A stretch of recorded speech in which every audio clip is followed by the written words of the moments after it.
It's almost unimaginable as a number, right? Let alone as an amount of money. I mean, this is a one with 12 zeros, right? It's 1 million millions. Over the weekend, Elon Musk became the world's first trillionaire. As SpaceX jumps at the open well above $2 trillion in terms of market capitalization. He's got this 1.1 trillion. A couple of years ago, he only had 200 billion. So it's not just that it's a lot of money, it's that his personal wealth has massively increased fivefold, making him by far the wealthiest person in the world. His company, SpaceX, began trading on the NASDAQ today, already raising a whopping $75 billion for its initial public offering. That is the largest IPO in history. I mean, it's a whole new category of wealth that we've entered into with this milestone, I guess you could call it. But while some are celebrating Musk's milestone, for others it's jarring to see that much money in the hands of someone who uses their power for political purposes, and at a time when so many are living with so little. This is the same total wealth as around the bottom 1/3 of the entire globe's population. $1 trillion is more than the entire annual GDP of Belgium or of Sweden or of Ireland. I'm Ruby Jones, and you're listening to 7am. Today, author of Stinking Rich, The 4 Myths of the Good Billionaire, Rhodes, on what the world's first trillionaire means for the distribution of power and wealth. It's Wednesday, June 17. Thanks so much for coming on the show, Carl. It's a pleasure to be here, Ruby. A few days ago, Elon Musk became the world's first trillionaire. So tell me how. Walk me through what happened with SpaceX. SpaceX is a company that was just listed on the NASDAQ on the 12th of June, and it was record-breaking. When the company listed, it went up to a market value of somewhere up to $2 trillion. Good morning, everybody. Today we make history again. I want everyone to know that we did open this morning in a rather exciting way. We launched. Falcon 9 launched Starlink satellites to orbit. So this is a company that incorporates Starlink, which is the global satellite internet, space travel, rockets, investment in future infrastructure around space, which affects defense and communication. And there's big speculation and big hype, really, about the long-term value of this company. So Musk founded this company back in 2002, and he owns, I think, about 38% of it. So as soon as this thing listed, 38% of it is his. And so he was already the richest person in the world, and his wealth just surged now due to this public listing. Yeah, it is certainly hard to believe that a little company that started in a warehouse in El Segundo is now going public with the largest IPO that ever. And let me tell you, if people had told me this was going to happen, I was like, man, you must be smoking some really good crack. He didn't earn this money like you and me doing a job and getting paid a paycheck for it. It was as a result of the speculation over the company that he founded. Yeah, it's tied to the public listing, to the valuation of SpaceX. He doesn't have $1 trillion in cash that he could go and spend tomorrow. Does that distinction matter? Well, I mean, yeah, some people will kind of say this, right, that it's not real cash, but that would be like saying that your superannuation isn't real, because that's also tied up in shares. I mean, it doesn't make much difference to him, right, whether he has 200 billion or trillion. His lifestyle doesn't change like it would. Like if my personal wealth increased fivefold, a lot of things would change in my life. It doesn't matter to him in a material sense. It's really, this money is more a question of how much power he is able to hold, both through his companies, Tesla and SpaceX, which have significant influence. And while he only owns 38% of the shares, the way the shares work out, he actually has 80% of the voting power. So he can really kind of call the shots on what is a very important global infrastructure. So that gives him political power. He can also access money when he wants to do things. He was able to buy Twitter, and then change it to X by raising money. Tesla CEO Elon Musk will buy Twitter for $54.20 a share, or $44 billion in a deal that will take the popular microblogging service private. He was able to put a whole lot of money in to support the election of Donald Trump. You might remember seeing him prancing around the stage with those giant checks. Let me first hand out 2 $1 million checks in appreciation. Trying to get people to vote for Trump. The reason for the checks is that it's really just to get attention. It's like we need to get attention. So he does have access to cash when he wants it, but the money also gives him significant power. So to kind of dismiss it as just being paper money and not real, I think that underestimates what's going on.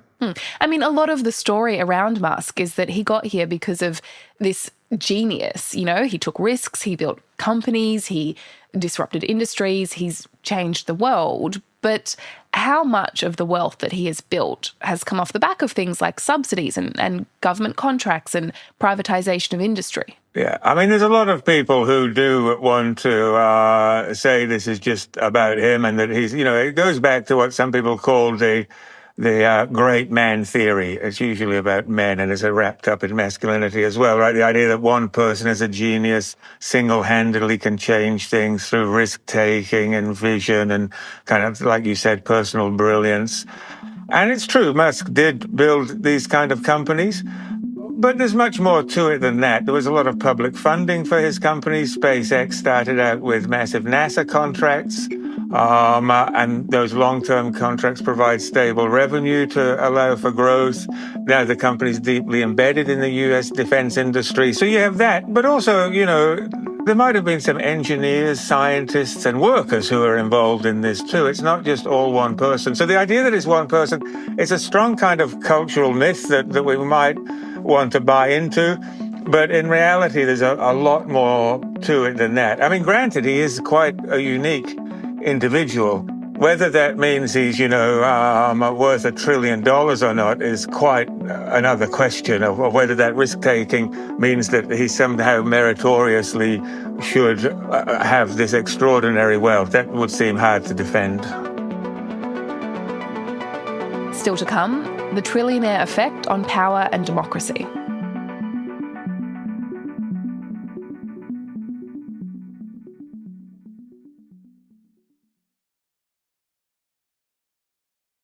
Carl, what changes in terms of the way the world functions when wealth like this becomes this concentrated, when individuals become this rich? Well, with concentrated wealth comes concentrated power, the ability to influence things in many ways, both through the operation of the companies that you own and control. He's been supporting a number of cases. I mentioned Donald Trump, but he's been an outspoken supporter of the far-right activist Tommy Robinson in the UK. Elon, we are incredibly grateful for your time. We know what a busy man you are. Why is it important for you to be here today speaking at this Unite the Kingdom event? Well, I am of primarily British heritage, British ancestry. I want Britain to be greater than it ever has been. I want Britain to remain Britain. He was supporting of the Populist Party in Germany, Alternative auf Deutschland. It's proud. It's okay. It's good to be proud of German culture, German values, and not to lose that in some sort of multiculturalism that dilutes everything. He's been implicated. I mean, this is controversial, even in the race riots that we've seen just in the last few weeks in Ireland. Police arrested a 30-year-old refugee from Sudan and charged him with attempted murder. Tech mogul Elon Musk has been very active on X in the days since, retweeting posts calling for mass deportations and suggesting that the United Kingdom is under attack from migrants. So there's a significant direct implication that his kind of profile and money can have politically, and he has exercised that. And you see this with billionaires around the world. If you look at a more local level here in Australia, we see, you would have seen in the news a little while ago, Gina Rinehart donating this private jet to Pauline Hanson and One Nation. So you see that kind of political influence coming here. And it's often connected to political populism, ironically often born out of a sense of disenfranchisement from growing economic inequality, seems to come hand in hand with billionaire support in many cases. So there's a whole kind of new terrain we're entering into politically around the world, of which Elon Musk is not the only example. He's just the most extreme example.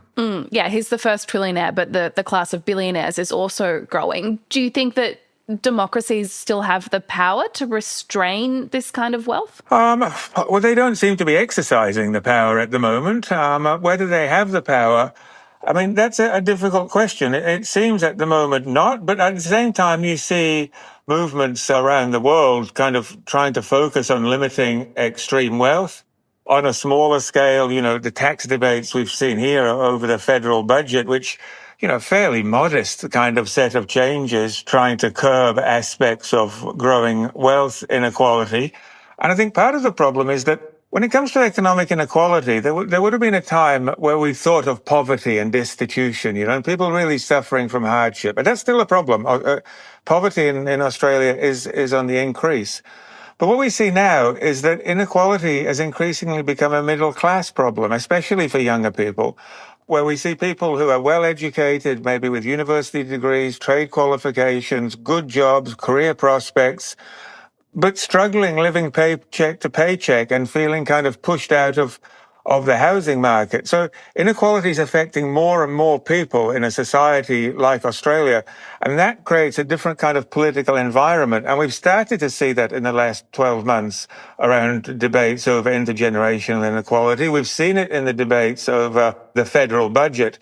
I'm not yet prepared to give up hope that democracy is dead and we're living in the hands of, all-powerful oligarchs. I'm hopeful that is not yet the case, although we could get there if we don't do something about it. Yeah, I mean, you mentioned the federal budget and the enormous pushback we've seen against what the federal government's trying to do there. So what does that pushback say to you about how ingrained these systems are? Oh, I mean, it says that they're very ingrained in many ways, and that the problem's not just economic. I mean, the problem is cultural. We've had so many years of being told that, if the economies grow, wealth will trickle down and that individual effort will be rewarded.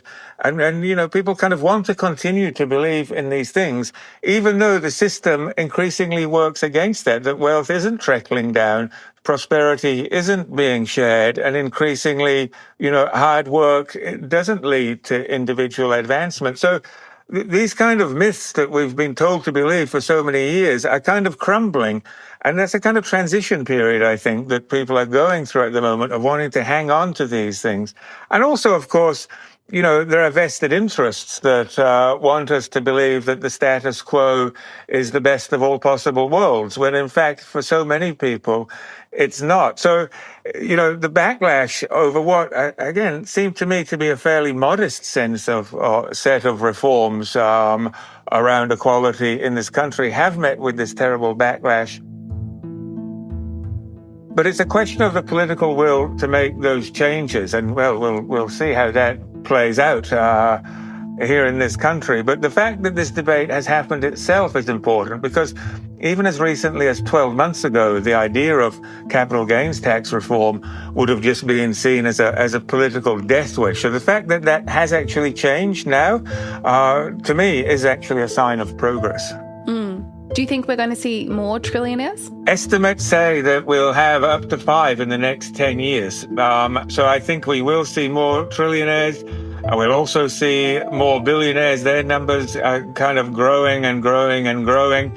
So I don't think that trend is heading for a change at the moment yet. There's more to come. Carl, thank you so much for your time. Absolutely my pleasure. It'll be great to talk to you.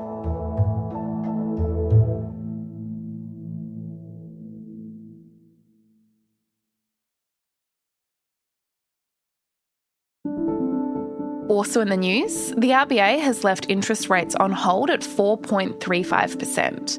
It comes as a relief to mortgage holders who have been hit with 3 interest rate hikes in a row this year. Some economists say there is a chance of another interest rate rise later this year, with rate cut relief not expected until 2027. And the AFP is now investigating allegations that Australian activists on board the Gaza-bound Global Samud flotilla were sexually assaulted by Israeli defence personnel. An Israeli embassy spokesperson has categorically rejected the claims, which are also part of a submission to the International Criminal Court alleging war crimes. Juliette Lamont, who was among the women who met with Penny Wong, spoke with 7am last month. You can catch up on that episode wherever you get your podcasts. I'm Ruby Jones. This is 7am. Thanks for listening.